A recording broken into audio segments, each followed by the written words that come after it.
My voice because I'm at home instead of at Battlegrounds. This is the Warp Charge Gaming Infinity Talk Show, and I'm here with Chris and Zach, and we are throwing down another episode every other Sunday to talk about Infinity the game and how wonderful it is and all the cool things that go down when you play it.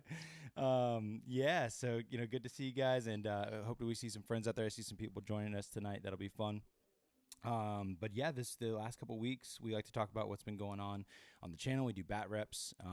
Just came out with, for once, a informational video just a few days ago.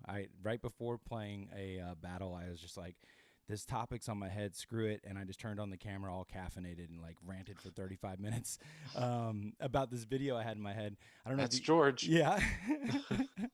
I might be on one right now. I did just drink some coffee late night. But I wanted to talk about the resources. I know that every time I have an orientation with a new player, like they're like, hey, George, I want to link up and you teach me. There's always like maybe 30 minutes of ranting at them about how to use the resources before I'll even begin to play the game and talk about how interactions work with face-to-face roles and stuff like that. Because I think being able to build an army list is very important to the growth of somebody being integrated enough to like figure stuff out. For me, I'm driven to play by curiosity often, and you're wondering if those lists will puzzle out the way you've kind of dreamed up it to be is part of the excitement and like wanting to see that come to play on the table.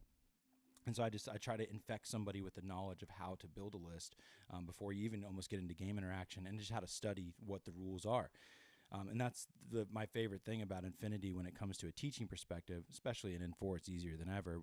But the universal side of things, whether it's the weapons or it's the skill sets, and of course the data sheet profiles, they all share. You learn your own army and you learn the other armies, and you can start to really see what separates one army from the next based on what kind of exclusive access one army has to certain abilities versus others. Ariadna is a great example of a army that you can compare their equipment list and skill set list in the army builder filter to other, like say Aleph or combined army, and there's a wide variety of like, oh, that's a bunch of stuff I've never seen before.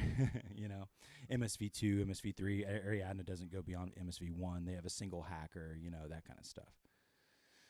But yeah, so I had a good time knocking out that video. I hope people go check it out.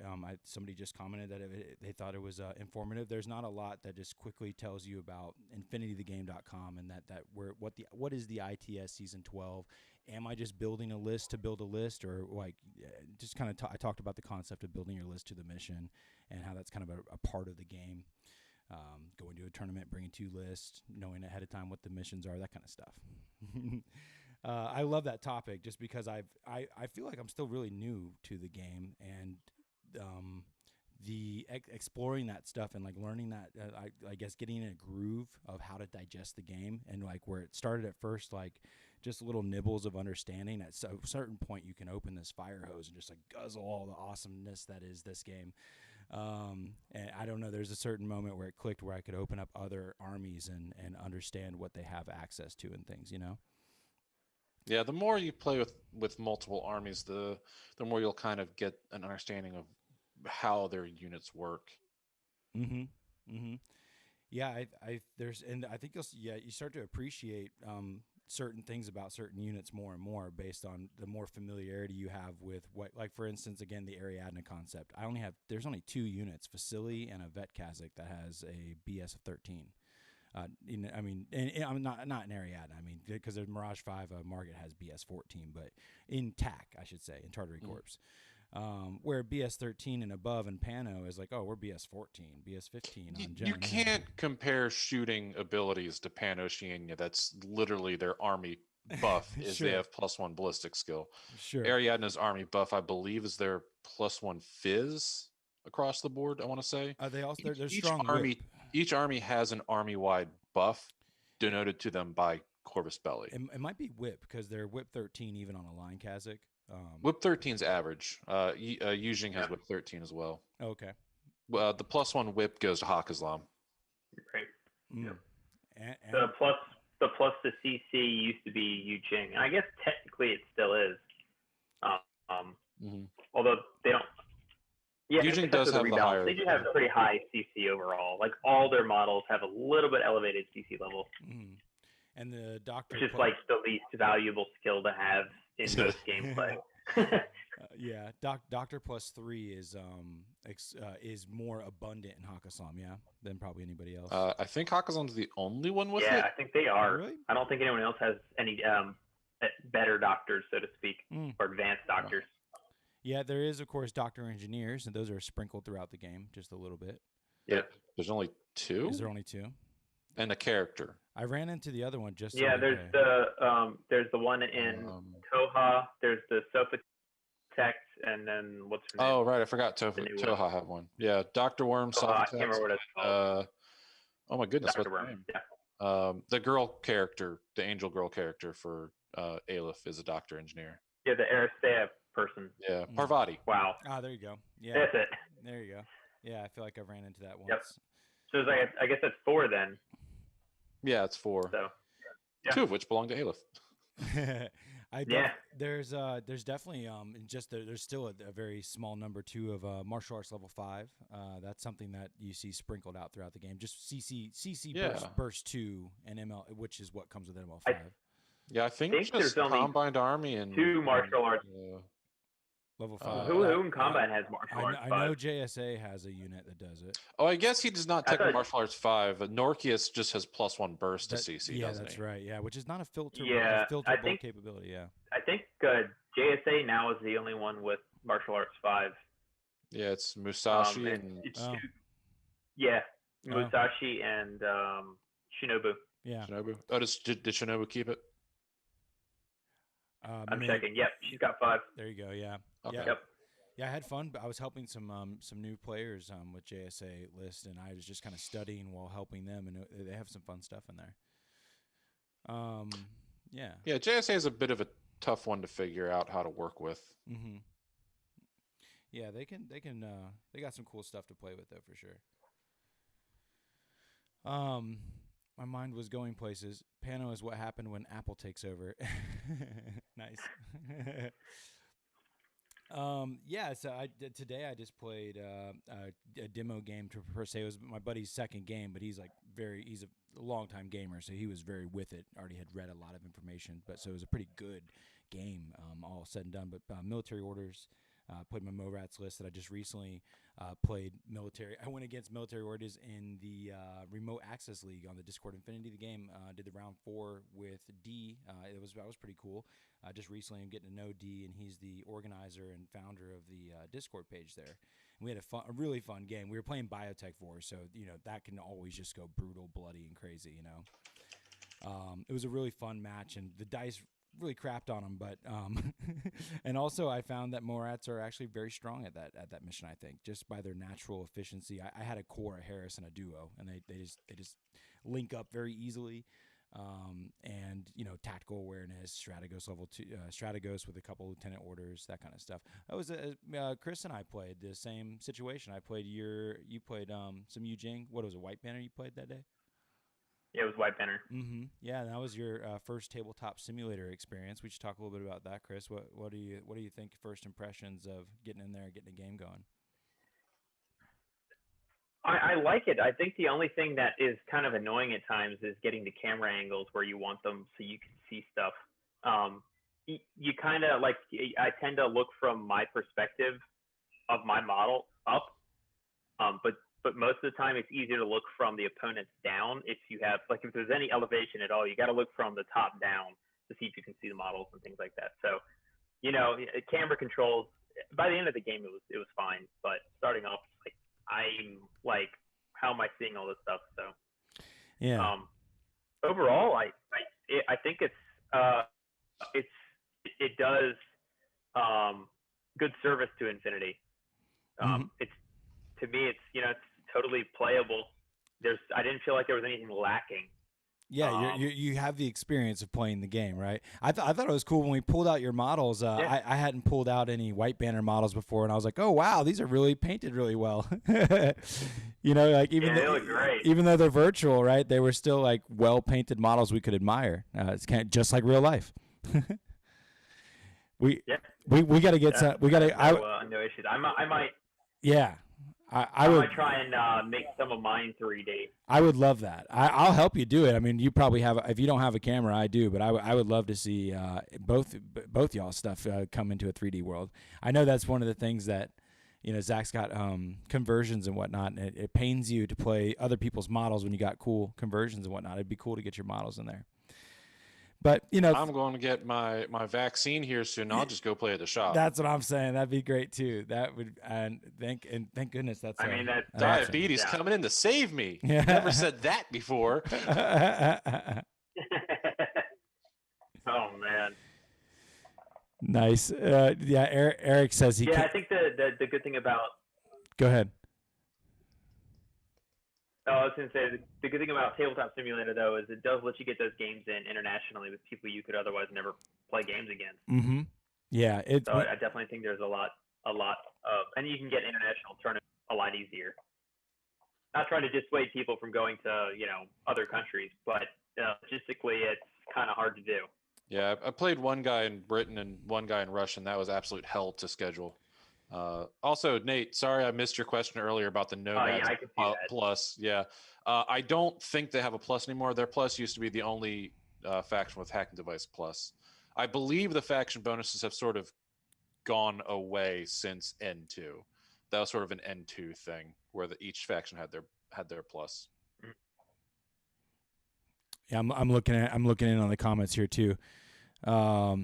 Tanako had said that he's waiting for military orders to get updated. That was something that I was. They got updated. Yeah, like as far they got up. When did they get updated? It was recently. I think there's supposed to be another one coming. Oh, is there another one coming? But that's something I've read online. I think there was a readjustment for N4, but it wasn't really a re-architecting to try and bring some life into it. But yeah, it was N3 when they did do the first rework. Yeah, I heard they're trying to make the Holy Sepulchre a Silhouette 5 mini.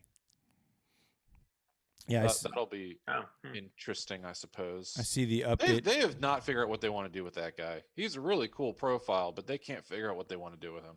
Mm. Yeah, I think that we were talking just a little bit and about just how right now they feel maybe compared to some of the other Pano factions a little bit more generalist and kind of a jack of all trades, master of none, maybe just like that. I mean, they're not really jack of all trades. They're a heavy infantry core team. Go punch your opponent in the face. That's just about that's their shtick. That's sort of what they do. Yeah. I mean, unfortunately, that's really all they do. Yeah, that says it better for sure. So yeah, they've got like what is his name? The night guy who's like is he a hacker?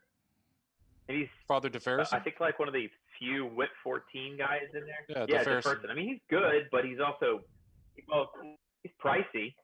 Yeah. So I don't know. You're not going to get military orders is cheap. Is the Invincible Army version of Pano, and to make them adequate, they will need new units created for them. They just will. With military orders the way they are now, they're going to be expensive and they're going to be very singular in their focus, unlike Invincible Army, which I think is a far better version of a heavy infantry army. They need units created for them. Yeah, gotcha. Yeah, I think the one advantage that Invincible Army does have, though, is it doesn't have. I mean, not that this is a good thing, but the BS isn't high, so they tend to be cheaper models. So you can bring higher numbers of multi-wound models and still get in, the characters and stuff that you want to get in. Mm-hmm. A couple of them. They also have good options that are not heavy infantry. Whereas military orders are all heavy infantry and they're sergeants. Yeah. Mm-hmm.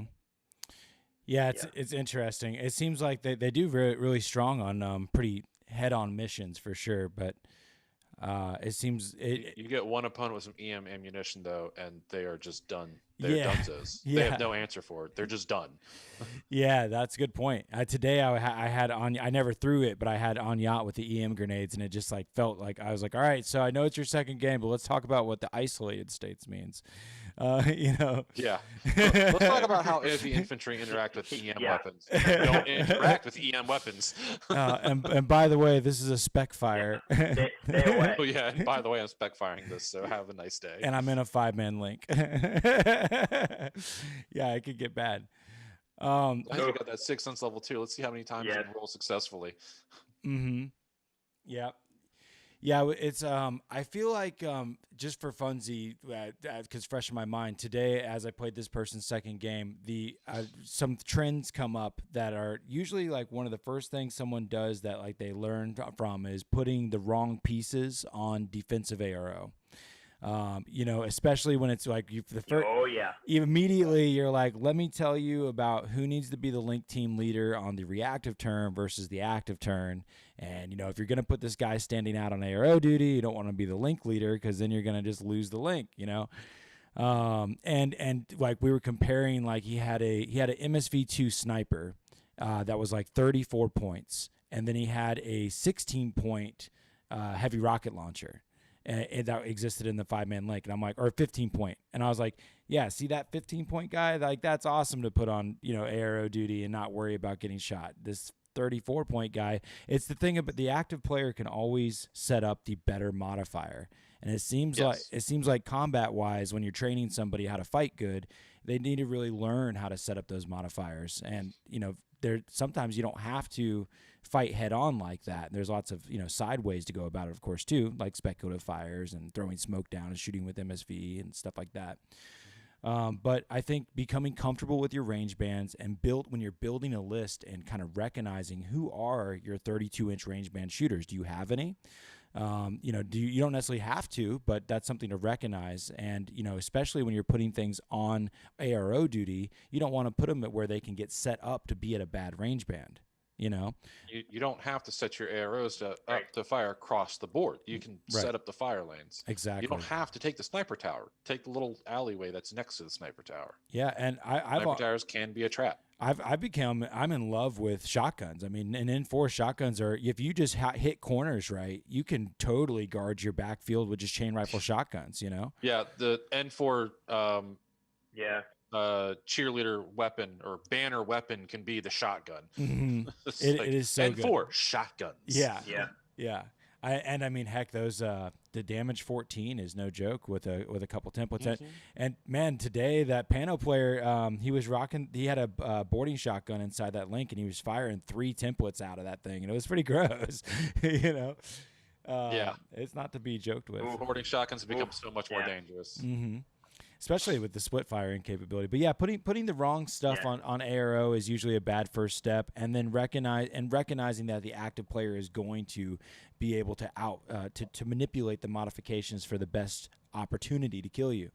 And so what then if you're going to just put them out there to die, you want to have the right kind of unit out there and recognize that you're not necessarily trying to kill the opponent, but slow them down, and eat that order pool. I think Mike has said it best where ARO units are going to die. Their purpose is just to make the opponent use as many orders that they can. But don't expect your ARO units to be in your active turn. Mm-hmm. Mm-hmm. And definitely. And things that have impact templates, long range, like heavy rocket launchers and missile launchers are great, because if the person misplays and they have the whole link team visible, you don't have to ARO back against that primary link leader. You can just take shots in the face and hit somebody else on the team. And that's something that I think a lot of people don't think about when they're starting off is, well, he's shooting at me, I got to shoot back at him. No, you could just die like you're supposed to, or you would probably anyways, but you can make sure to take some other guys with you. Yeah. And then, of course, it's in those first lessons, it's always an immediate eye-opener when it's like, how you only get 1 shot on the arrow? Well, when you're in a link team, you can get 2. And they're like, oh, my gosh, so oftentimes there's always, of course, as a sectorial player, learning how to build lists around link teams and whether you're going to have refills. Are they going to be is it going to be a hybrid of defense and offense? Who's the active turn shooters, which, as we're talking about now, is usually long range, low burst, high damage weapons, particularly with templates, are spectacular ARO pieces. And it's also, great when they have mimetism, put them in a 5-man link. Now they got 6 Sense, +1 burst, and +3 ballistic skill. That's a very tough piece to want to face up against, and it's hard to set up a bad situation for that piece, I've started to recognize personally that I want a MSV2 shooter that is, an MSV shooter, because any MSV shooter can see. You almost want something that can handle seeing through smoke. Particularly if you're going against like a McMurrow situation, right? Some sort of Rambo piece that wants to smoke its way into your face. Yojimbo, I don't care. Something scary with smoke. Carmen is another scary piece coming right at you. Mm-hmm. If you can just have one MSV shooter ready to be on ARO duty, even better if it's in a link team, then you're that much safer, and they don't have a tool that can unlock your defense, so easily. And for our veteran players, don't count on impetuous units running out into the open. Do not set up arrows to deal with that in the first turn. Remember, you do not have to take your impetuous orders. Mm-hmm. Don't set your AROs up to counter that. Mm-hmm. I would definitely vote that's one of my favorite things in N4 as far as changes go. I love that remotes can go prone, and I love turning off my impetuous order if I feel like it. I hate it because I loved hitting your impetuous units running through your other units. I'm going to miss that. Yeah, it's nice. It's nice. A lot of times, folks, I think early on too, especially players that play, they want to play a faction that is close combat oriented. They have like close combat profiles. It's exciting. They want to try it. And usually for the beginner player, that's a difficult thing to It's a trap. Yeah, figure out. I was it is a trap. I was immediately telling my friend today about trade up units. He said, "Is this a cheerleader?" I was like, "Well, I think he's a trade up piece, like a Datarazi Witch Soldier, a Gaki, a Taiga, even better, a Ermendino. Usually an impetuous irregular unit that's 14 points or under, that comes with a chain rifle, great CC, and often nowadays Berserk. And I love Berserk as a tool to get into CC, especially with now and N4 the active turn dodge. Being able to dodge into line of sight and not invoke any AROs and then be able to Berserk on the next order, it feels awesome. It's really fun, It's super good. Yeah. Yeah. I sent a Gaki on a suicide run into his military. Today for training, I sent a Gaki right at him and dodged around a corner. And the Gaki, when it dies, it explodes. And here he was seeing that he wasn't worried about me getting hit with template weapons from afar. All of a sudden, he has this exploding close combat unit jumping into his lines, and any bundled upness he had was like super scary, Luckily, Gaki doesn't have stealth, so as I moved into zone of control, he was able to readjust positioning, which is another fun thing. It used to be in N3, you could only dodge change face when something was in zone of control out of line of fire. Now you can actually do a dodge move, Yeah, dodge is dodge is dodge. There's no dodge change face. It's just dodge. Yep. Great change. Yeah. Great change. Mm-hmm. I think a little underlying rule. Yeah, I think it's good overall. Don't forget alert. Like that is another small rule that can be strong. Alert. If something if something is targeted with an attack within your zone of control of a model that did not have a ARO opportunity, it will recognize that something was attacked within its zone of control, and you can change face for free, which can allow you to change face even in suppression without breaking it. Is how I'm thinking. That happened to me today, and I was like, wait a second, I think pretty sure you can do this alert without breaking suppression. I haven't double checked myself on that, but yeah, a way to change face, because usually you have to dodge to change your face, if you're in suppression fire, and then break it. But that's a little. I think guts rolls are something that's hard to internalize in this game, to remember that you need guts to do it. Guts are hard to remember for everyone. Yeah, I feel a lot better about it nowadays because I've kind of slapped myself on the wrist enough. Yeah. But it's an important part of gameplay, Oh, it's extremely important, especially for low whip armies like Pano, who can very easily hit the dirt. Oh, I was getting screwed as Morats on the opposite end, having religious. If my Morats were religious, and I was like, I want to fail my guts, and I couldn't fail my whip roll for the sake of my life, or pass my whip. That is pass your whip roll. Yeah, pass it. So religious can be funny too, right? So one thing that was interesting today, going against Joan, she has inspiring leadership, and we were talking about one episode past about how it's cool you can use your lieutenant order for a coordinated order, and that's pretty nifty. But also, she makes people courageous And I think that people that they ignore retreat and can never go into retreat while Joan's alive and inspiring. Was what he read, and I just thought that was an interesting thing too. That's kind of like religious can screw you. Sorry, what? If Joan's alive, you can never go in retreat? We were reading. He was reading Inspiring Leadership to me today. I didn't check over his shoulder or anything, but it says something about not being able to suffer the effects of retreat and can never go into retreat. And I think it was an effect of Joan being an inspiring leader. So I think that might be a part of Inspiring Leadership. I thought I've heard that before, but I've never heard that. It's never been something that's come up. Yeah, it'd be definitely just a circumstance. Yeah, it's true. That's the last bullet point. Oh yeah, nice. Yeah. Yeah, as long as the user of Inspiring Leadership remains on the battlefield in a non-null state, his army will not be affected by the effects of the retreat rule. Mm-hmm. Huh. So I thought that was pretty nifty. Interesting. Because what happened is he was last to act, but he put me in retreat on my turn 3. So he wouldn't get his last to act opportunity, and it was interesting because he can't suffer retreat, but I can, I guess, And so the game is going. Bear in mind, the game will still end because you're in the retreat state. You just ignore the retreat state. Well, that's what I thought was weird. It says in Inspiring Leadership they do not go into the retreat state. Period. Does it say they do not go in the retreat state, or they do not suffer the effects of the retreat state? It says both. I'm pretty sure. Yeah. Are you looking at it, Chris? It just says his army will be not affected by the effects of the retreat rule. Oh, okay. Oh, okay. So yeah, I mean, the game will still end if the army's in retreat. But I mean, if you have Joan, it's Joan and one other model, and you're still not retreating because Joan's expensive as hell. Right. Okay. Cool. Yeah, that's it's an interesting mechanic, to sometimes it could apply to Wallace too. Yeah, exactly. Yeah, that's true. Wallace is a lot cheaper. You can have a lot more models left and still be in the retreat state. Yeah, I think he's 35 points. A lot cheaper. Yeah. I mean, in Ariadna, that could be like 10 models. You could have Wallace and like 2 or 3 Galwegians. Yeah. Yeah, his boy. The lowly volunteer. Yeah. Here's me and my core team of volunteers. We're in retreat, but screw it. We don't care. When I play vanilla, it's like 2 of the metros, the French guys, are like super cheap, like 6 points regulars, and then 2 volunteers. I'm like, I'll just slap 4 orders in there for under 40 points here, 30 some points, and go antipodes. Yeah.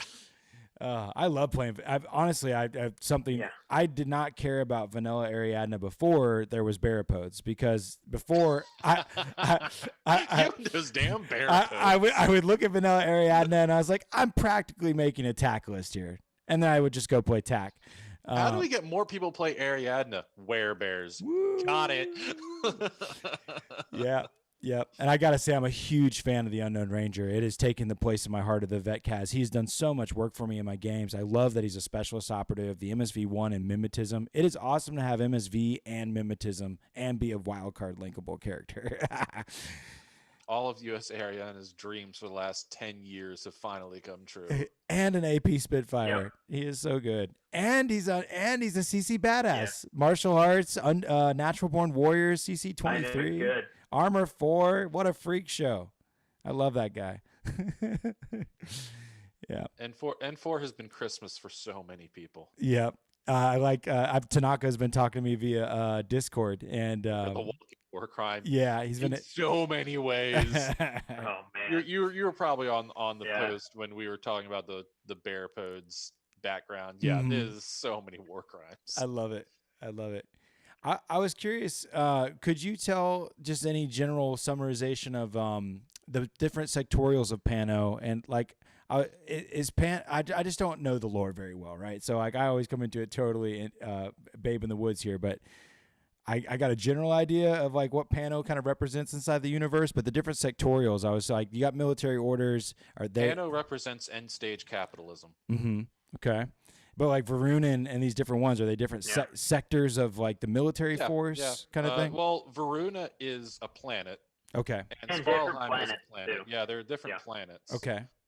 Varuna is what is their full name? They have an actual name of their army.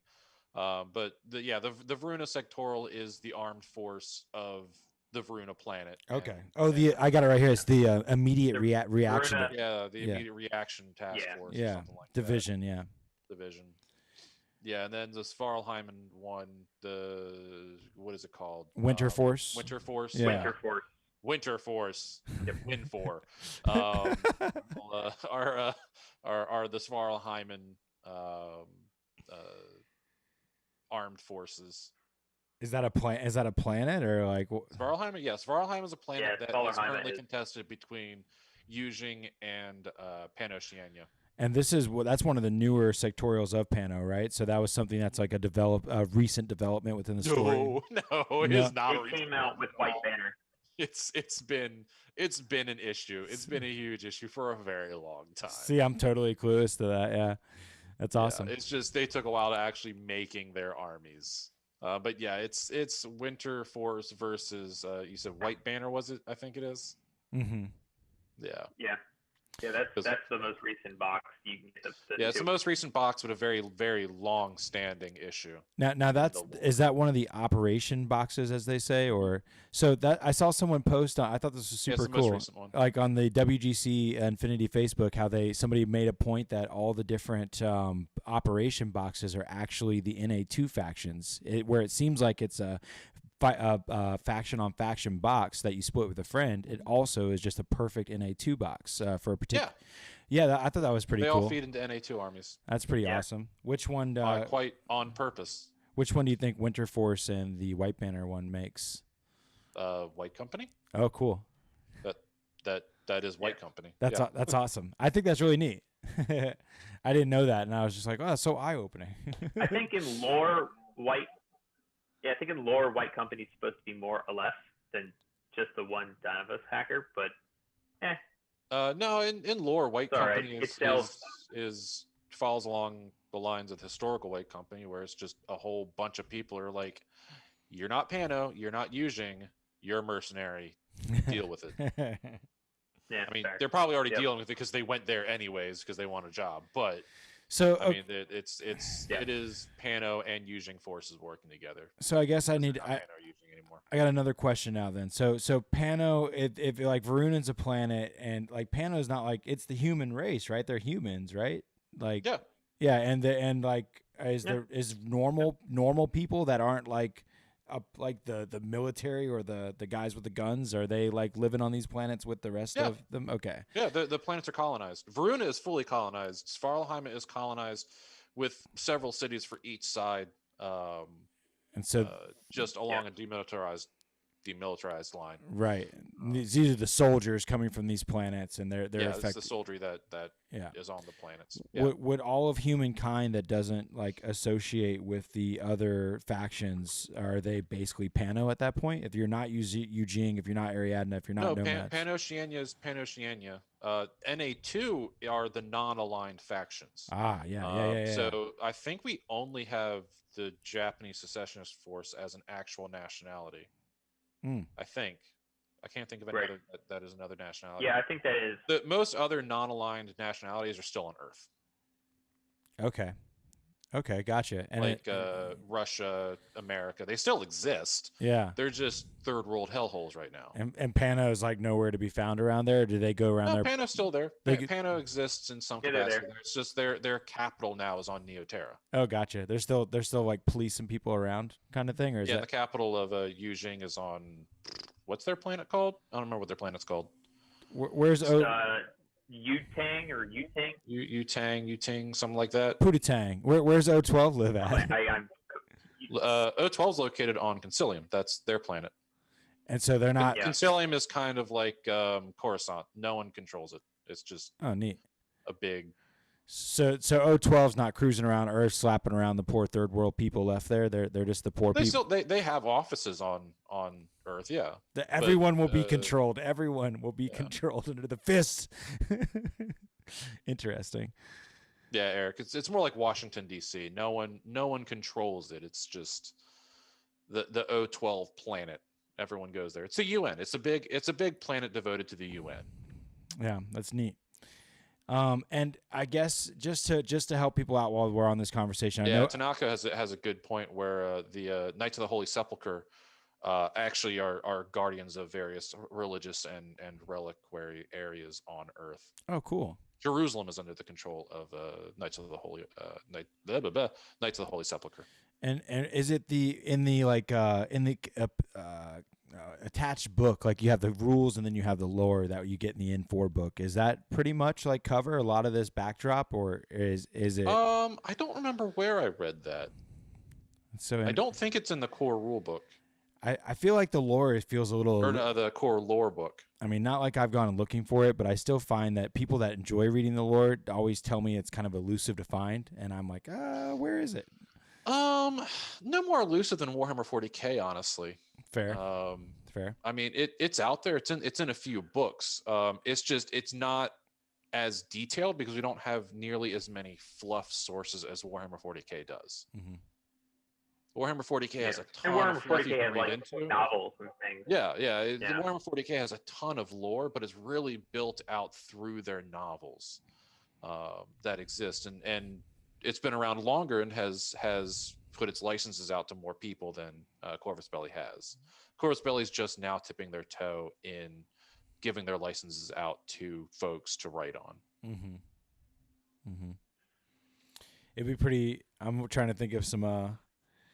other type of games, like, Warhammer gives their license out to all kinds of video game developers. I'm like, would I love an Infinity video game? Did we already have it with the Cyberpunk game? Or? Yeah, I was about to say, have you played Cyberpunk? No. Yeah, just my mind racing. Have you played Mass Effect? Yeah, right. I haven't actually, but I imagine it feels pretty Infinity. XCOM was the closest thing I've played as a video game. That's a close one too. Yeah. I don't know if we need not Warhammer. Infinity. We got plenty of Warhammer video games. I don't know if we need a Infinity the game. I want a movie, like a badass movie, or interesting. But honestly, other games have done it in such a close capacity. I don't think that video game would bring much of an interest. Yeah, I agree. But what about movie? That'd be awesome, right? Like a really well done animated or. I mean, I guess there's things that are kind of like that right now. We could say the same thing about movies. Know. I mean, maybe I remember back in the day, Dawn of War was a huge phenomenon that really brought a lot of people into Warhammer 40K. A lot of people got into 40K, and I really give 40K's boost back in the early 2000s to Dawn of War. Dawn of War brought a lot of folks in.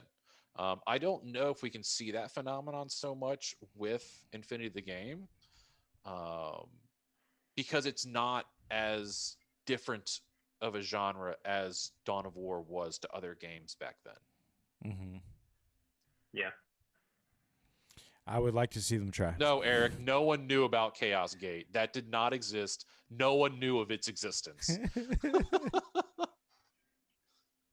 Nice. Yeah, I just random thoughts. I would enjoy it. I just want all the Infinity. Maybe I'm just being lazy though, and I don't want to read. I'm just like, somebody just give me a movie that like looks really cool and tells me everything. Man, people have been waiting for Warhammer 40K. I don't think Infinity's going to happen anytime soon. Fair. That's totally fair. Yeah.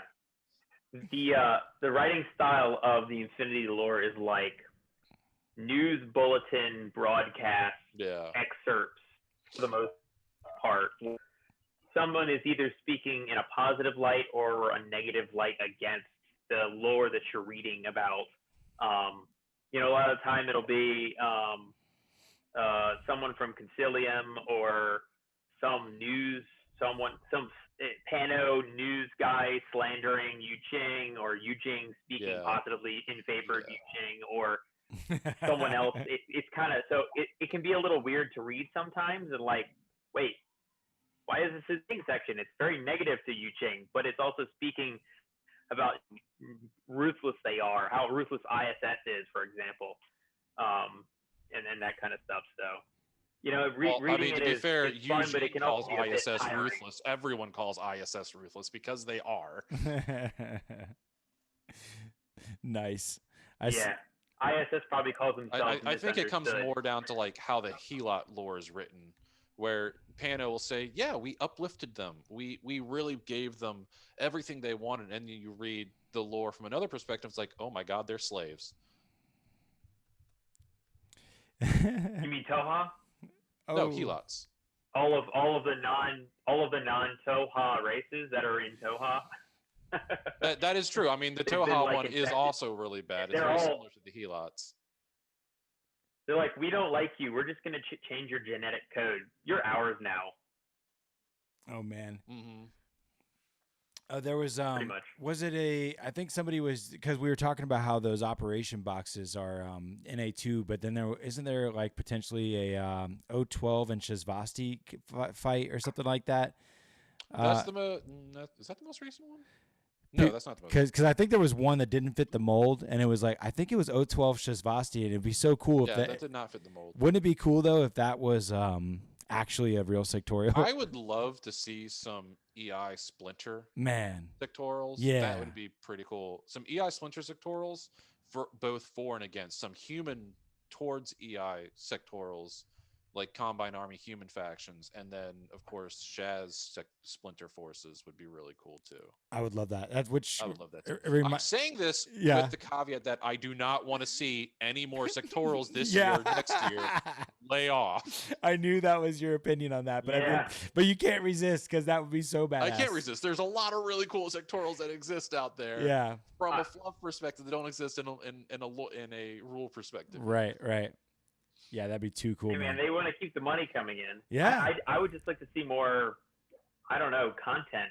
Like I want them to be not afraid of expanding their SKUs. That I want them to realize that they can.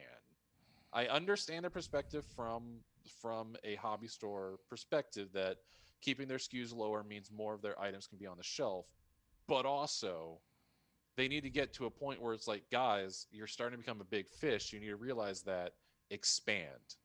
Mm-hmm. Yeah. Yep. But I mean, Corvus Belli has always been very, very slow and very, very purposeful in their expansions, for good and bad.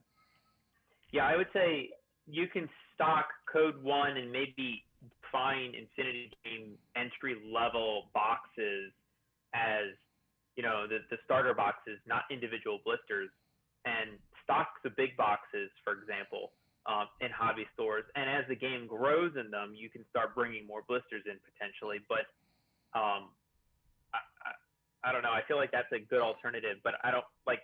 It kind of sucks them rolling them out. I understand them rolling off SKUs of old bottles that are from N2, early N3 that just are pretty bad compared to the quality of the more recent stuff. So I understand rolling those off, but rolling entire factions off without alternative when people want to play them, I feel like it's kind of shooting yourself in the foot. I mean, honestly, they're really borderline to the point of being Warhorde size, Privateer Press size, but they don't want to admit it to themselves. They want to try to keep the small company atmosphere, which all the power to them. If they want to stay a small company, they can stay a small company. But that also means they need to downsize their armies and realize that they can't continue to grow in that capacity if they want to stay in that capacity. Yeah. They either need to commit one way or another. Otherwise, they're really going to be doing a disservice to their customers. Mm-hmm. Yeah, at some point, you're going to have 20, 30, 40% of the armies just out of production at any given time. And that is like new players coming in are just going to be like, so I think these three armies, I can't even pick one of them because I happen to have picked 3 out of print armies. I hate that. It sucks. Yeah. As somebody that's constantly showing people the model wall at Battlegrounds, I hate when I'm like, well, that one. It's not. Toha really have a cool concept. They have a very cool and very unique concept that doesn't really exist anywhere else. But I'm not seeing them coming back anytime soon because they keep coming out with more sectorals. I'm not either. And if they keep coming back out with more sectorals, then they can't follow their own promise of, we're going to re-release them later. It's like, okay, is later a year? Is a later 5 years? Because 5 years is a long time. Yeah. Oh, it really is. And I think the thing is like Toha sold well for the people who like playing alien races, but based on what I've heard, alien races just haven't sold as well. Even combined army hasn't sold as well as human races. I guess that's only because there's one combined. But still, proportionately, I don't think they sell as well proportionately. I admit I enjoy painting alien stuff, but not quite as much as I enjoy painting the human armies. I don't know. It's something about being able to relate. I thought I was going to be more into painting Toha and combined. I like them conceptually, but in practicality, I'd rather paint a human army. Yeah, and I've been here since before Ice Storm came out. I've been here when they were definitely a small niche game. And Ice Storm really was a huge eye-opener. I remember seeing at Gen Con the video they showed of their sales numbers before Ice Storm, and then the huge uptick they got with Ice Storm. And then that uptick has continued year after year with the release of new starter packs. And as word of mouth grows, it's become a huge growth that's existed. And you need to realize they still only have like 30 or 40 employees, I want to say. Like, I don't think they're over 50 employees. They're still stocking by hand. Mm-hmm. They're still packing boxes by hand. Yeah. And they need to realize really soon they're bigger than they think they are. And I think they know how big they are. They just don't want to admit it. And they don't want to submit to the fact that they are. Okay, Eric, you say there's 70 plus. That would surprise me. I didn't realize they were that big. I know they have representatives that they count as employees around the world, but I want to mean their primary office in Spain or Portugal. No, Spain. I don't think they're that many. They released some publication with their anniversary or something like that this year. That it's in the 50s in Spain, I think. Yeah, it's up there. Yeah. Yeah, Spanish tax is about 50. Yeah. Okay. I was surprised because I really thought they were still only like 30 people. Yeah. If that. Mm-hmm. So I think they've grown quite a bit over the past 2 years. I really think they're at kind of a cliff edge right now. They need to commit one way or the other. They need to commit to being a larger company or not. If they don't want to be a large company, that's fine. But then they need to really look at their rules and look at their armies and stop promising all of these sectorals to people when they can't actually provide these sectorals. Yeah. It gets people itching inside. I mean, yeah. And I feel like they've really got a dedicated following of people that come back over and over and purchase their product. And that's a good sign. I mean, it to me, it seems like it's a healthy game system as far as getting into it in a lot of places because it's in growth mode, which is positive. Even in the pandemic, I feel like they're probably growing somewhat. I think so. And a tabletop simulator, I'm saying that's got to help, if anything. Yep. Honestly, I think the pandemic, we are seeing a larger growth of people because tabletop simulator, they've been giving resources for free. For tabletop simulator for people to play. They've really said, if you want to do leagues that are sponsored, we're happy to do that on tabletop simulator. It's kind of like, which is crazy. Streaming services have gone up. Obviously there's been Zoom has obviously exploded, as far as its popularity and usage. And I think that by necessity, the game probably did get a lot more people at no cost to them. And besides buying Tabletop Simulator, we're able to experience this game. The community out there is great. I'd say they've probably had a cost because these people aren't buying models. Well, game shops are closing, so they're not buying models. Yeah, I meant no cost to the user. Like no cost to the user. Yeah, like new people are getting into the game because there's no barrier. Like you're saying, it's been so accessible, and that has opened up, I think, due to the necessity of having to play remotely. A community that didn't necessarily was a lot more small and is now thriving. I think these Discord. Yeah. I'm new to the TTS Infinity. I did a lot of GW games, but getting integrated into these Discord channels, Infinity the Game Discord, Volasi's Discord. There's another Infinity TTS official Discord, and it's cool to see the same heads that are very I'm starting to get used to people's profile names and how active they are, and seeing people coaching new players and new players coming in saying, "Hey guys, like I found you on the web. I don't know anything." And like the Remote Access League or the Infinity the Discord, they have both a casual and an ITS event that runs side by side, and they have mentors, that people that out of their user base on the Discord that agree to be a mentor. And when people are new to the game, they can be flagged and like basically reached out to just by people just showing up randomly. So it's just great.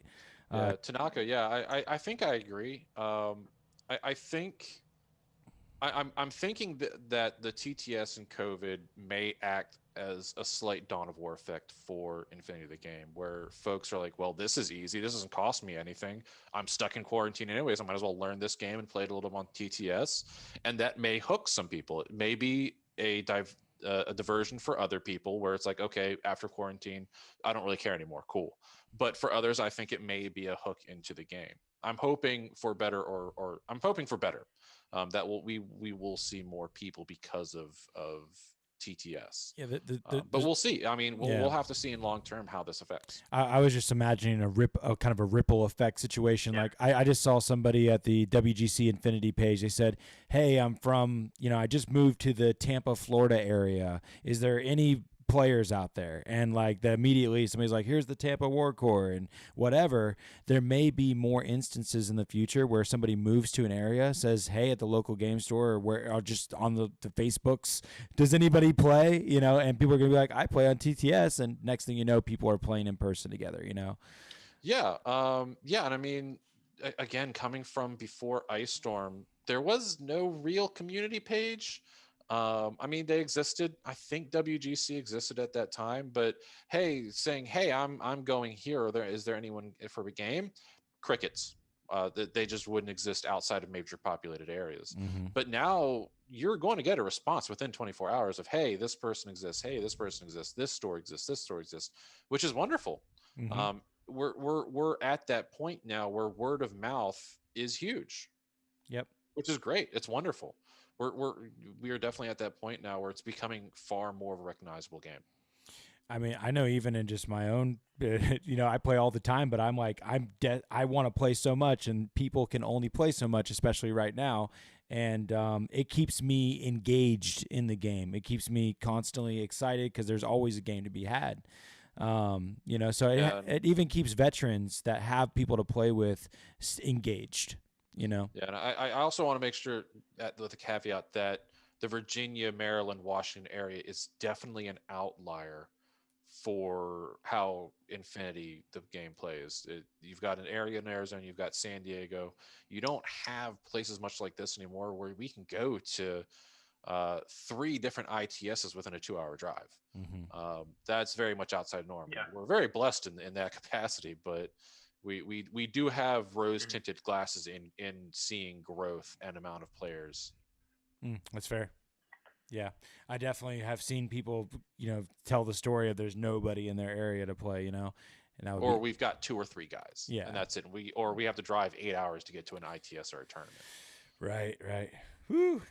Glad that's not the case here. Come to Richmond. No, I love Richmond from a game standpoint. Richmond is a weird anomaly from gaming. Mm-hmm. It's a beautiful thing. Oh, it definitely is. Yeah. Yeah, Battlegrounds. Yeah. I think TTS can bridge that gap though for those people.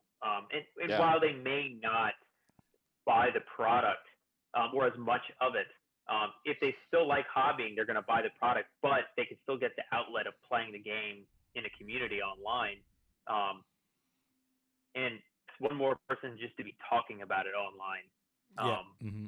And that goes really far in a community with people talking about it. I bet you can also increase the social aspect keeps things going along a lot further. I bet you tournament attendance, honestly. I was just thinking about how a lot of times people don't come to tournaments because they're nervous. They're nervous about their performance, that it's too competitive for them.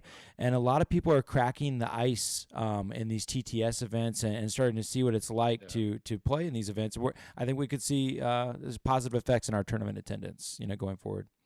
Yeah, I've always advocated tournaments as a great place for new players because you're going to see a ton of different play styles right there, and you're going to get 3 games immediately learning those play styles. You'll be able to take what you learned from last game and immediately apply it. Mm-hmm. And you're not changing lists. So well, I mean, you might change a list, but you're really not changing your play style too much in an intermediate. You're not going home, going over your head, rolling different strategies around in your head, going, oh, I'll use this unit next time, when you haven't actually learned how to use the last unit. But this one, you're applying what you know immediately. You're learning new rules and new strategies immediately. Mm-hmm. Mm-hmm. Tournaments are wonderful for new players. Yeah, I think unlike so 40K. Yeah, me starting off, I mean, I lost all the games in multiple tournaments in a row, but the experience was positive every time. So Tanaka, you almost beat me to it. I remember the toxicity from my Warhammer tournaments, the toxicity from my 40K tournaments. I hated those things. I hated them, man. And the funny thing is, I've thrown tons of 40K tournaments, well over 50 of them, and both large and small, but typically 20 plus. And it's usually luck of the dice. It's like literally there'll be a decent margin of players that are there for just a good time. They didn't, they're not trying to sauce it up too heavy. They're just trying to bring their painted models to the table and have fun. The traditional kind of tournament experience, the guarantee of games. But then when you play 40K to the level of just trying to dick stomp your opponent with the most competitive thing you can possibly bring, then it can be very one-sided because that's the balance of the game. The problem I always had whenever I showed up to a 40K tournament, there was always hey, man, you see that guy? Hope you don't face that guy. Yeah. You see that person? Just hope you don't roll against that person. Yeah. You don't have that in Infinity. I have never encountered that in Infinity. Yep. Yeah, it's really just the boogeyman is that they're very experienced, that they're good, but there's not any other factor beyond just that they're you'll have player. Oh man, I hope you don't face that guy. He's really good. Yeah. You won't hear like, oh, that guy's a dick. You'll hear, oh, that guy's really good. You better be careful. Yeah. Yeah, or sorry, dude, you're just gonna get You're gonna get cheesed off the table because there's just no way you can beat that thing. It's broke, It's usually the biggest fear at a Infinity tournament is a bad table, I think. More so than any player you would face. It's you don't want to get a certain table usually. You don't hear, oh, you don't want to face this guy. You hear, you don't want to be on that table. Yeah. There's a big difference. Yeah. Exactly. And even then, the tournament organizer will say, hey, if you don't like this table, let us know. We'll see if we can't get you a different table. Yeah. You can't do, oh, sorry, you have to play this person. Just let us know if you want to play a different person. You can't do that in a tournament. You have to face them. Mm-hmm. For kick ass. Yeah, it's the only thing that's on both sides is just a tower, and you're just like, this is gonna suck. Yep. Or in War Mahords where you sit down, you're like, well, that's the Warcaster I'm playing? Cool. I don't even know why I'm going to roll dice. That Warcaster counters me completely. I don't, why am I even here? I have rolled paper on his scissors. This is not going to be a fun game. Yeah. Yeah. On the wrong board, if you're Ariadna, you're like, please don't have MSV2. Please don't have MSV2. Well, now MSV1 too. The old European meme tables that existed. The meme still exists. It's not actually a thing anymore. But yeah, I mean, back in the day, European tables did cater to long range weapons because it would be open. Because European metas usually tended more towards historical games and things like that, where you had longer range tables. Yeah.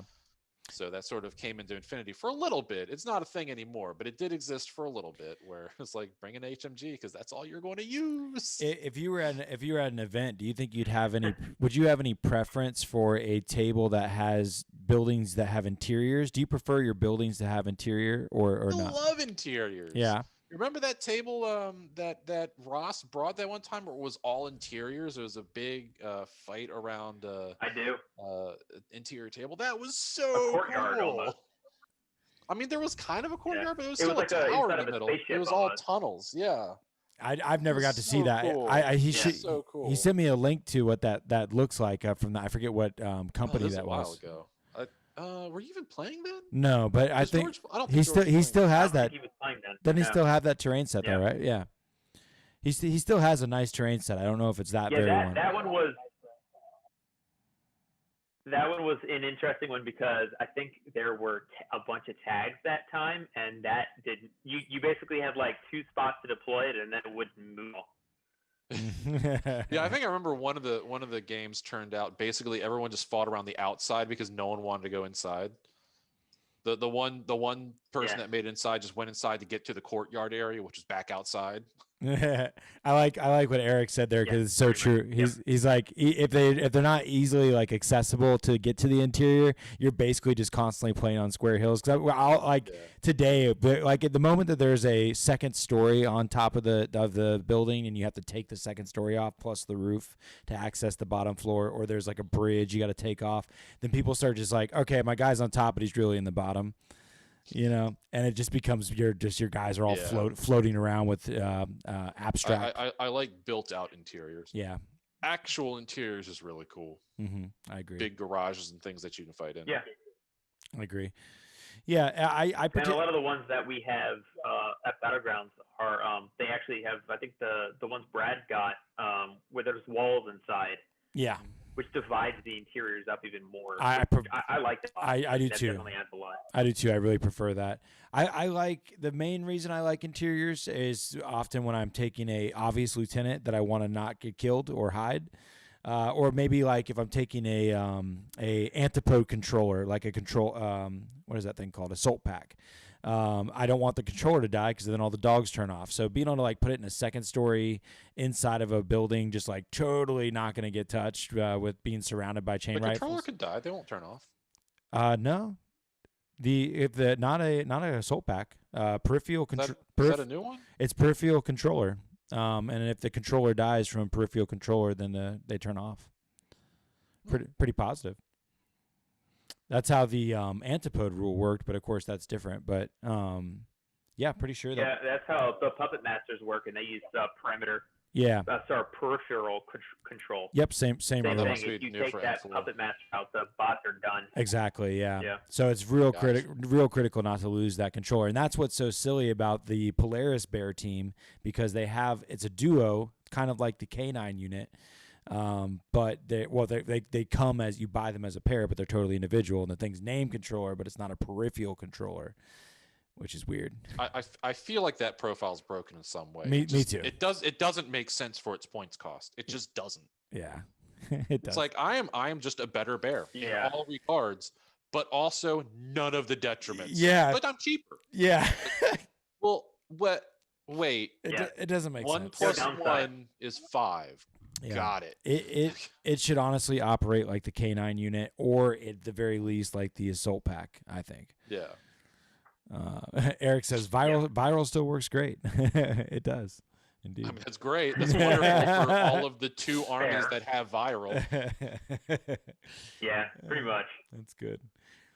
Woo. Well, gents, we've hit the 9:30 here Eastern Standard Time. We've gone the hour, and it's another great time talking with you guys. I don't know if there's anything left on your brains that you wanted to spit out before we jumped out of here.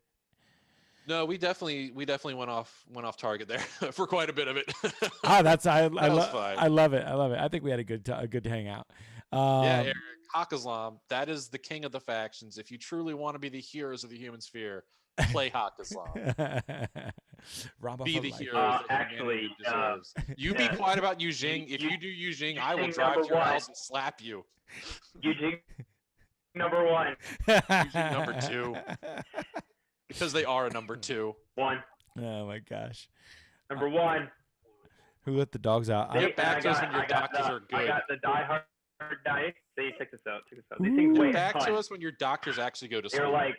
They're like bricks, man. Wow. I gotta be careful not to drop them on my wife's computer. They'll probably break the screen. Oh my gosh. Yeah. They're like solid metal. Dude, that's cool. See here. Here's this. That's the sound of number 1. That's the sound of number 1 right there. Okay, I think George actually wants to finish things up. No, I enjoyed that. So, antipodes are my vote there. So you guys can say Hakaslam. They're not even human. Yijing. I'm all for the Animorphs. I'll go with the monkey people as well, either Planet of the Apes or Antipodes for the win. Not human. I'm a furry. No, I'm just kidding. Anyways, you guys keep taking fun seriously. Appreciate you.